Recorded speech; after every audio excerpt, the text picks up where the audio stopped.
ጊዜው እኩለ ሌሊት አካባቢ ነው።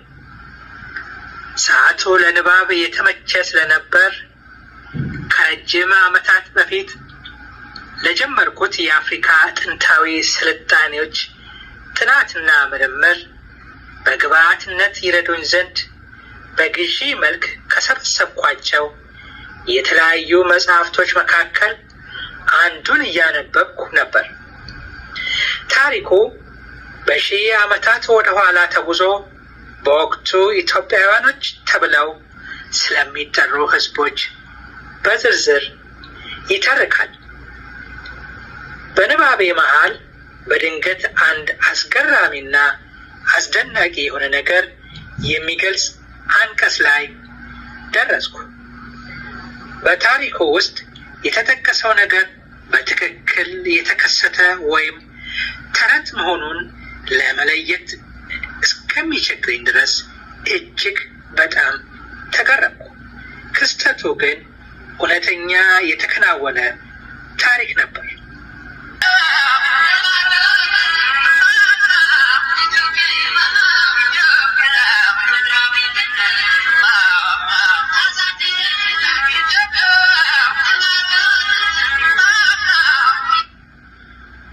ታሪኩ በአጭሩ እንደሚከተለው ነበር።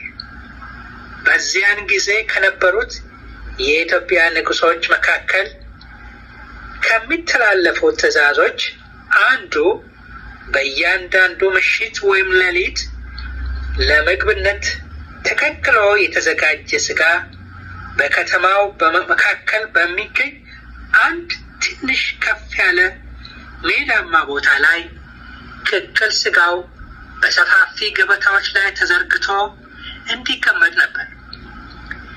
ጠዋት ጠዋት ማንኛውም የአካባቢው ነዋሪ ሰው ያለምንም ክልከላና ልዩነት እየሄደ የፈለገውን ያህል ይመገብ ነበር።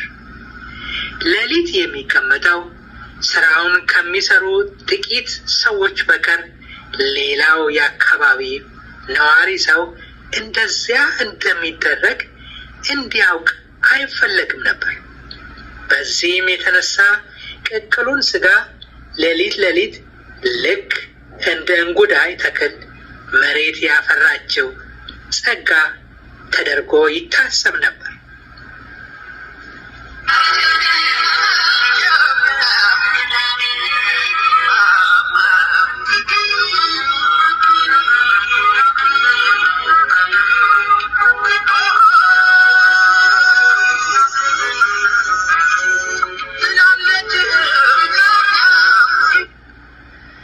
ታዲያ ይህንን አስገራሚ ታሪክ አስደናቂነቱን አጣጥሜ ሳልጨርስ የአሁን ዘመኗ ኢትዮጵያ በዓይነ ሕሊናዬ ድቅን አለች።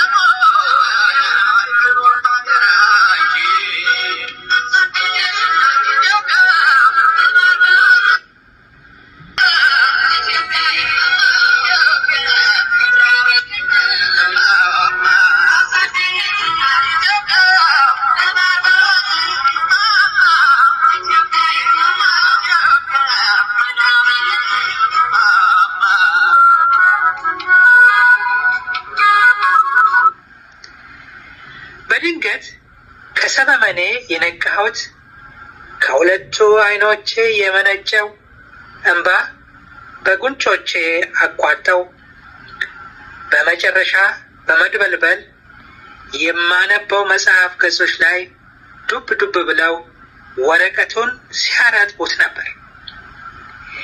ኢትዮጵያና ኢትዮጵያኖች በውስጤ በጥልቀት ሁሌም እንደሚኖሩ በዛች ቅጽበት በድጋሚ አረጋገጥኩ። ወዲያውኑ አንድ ነገር ውስጤ ተፈጠረ። ከማዘን ውጪ ምን ማድረግ እችላለሁ ብዬ አሰብኩ። ለኢትዮጵያና ኢትዮጵያውያኖች ሰላም፣ አንድነትና በሐቅነት የበኩሌን ለማበርከት በአምላክ ፊት ቃል ገባው። እናንተስ?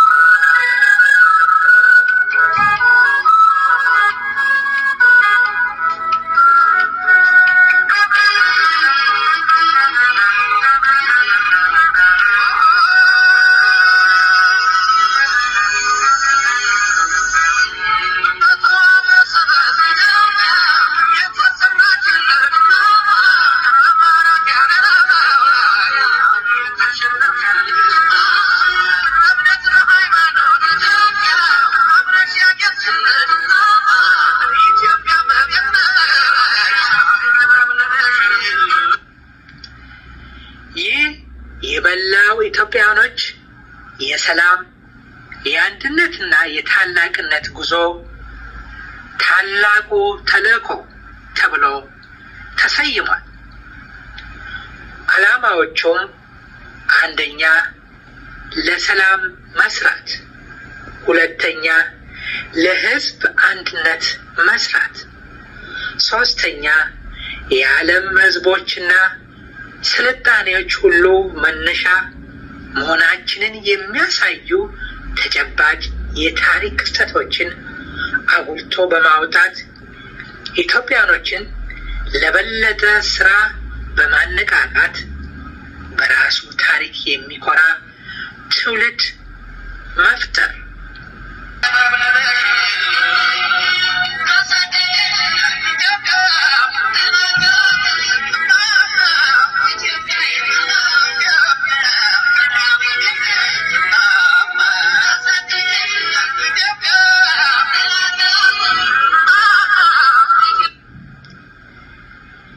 ኢትዮጵያን ያላችሁ ኑና እንያችሁ ነውና የሀሳቤ መቋጫ።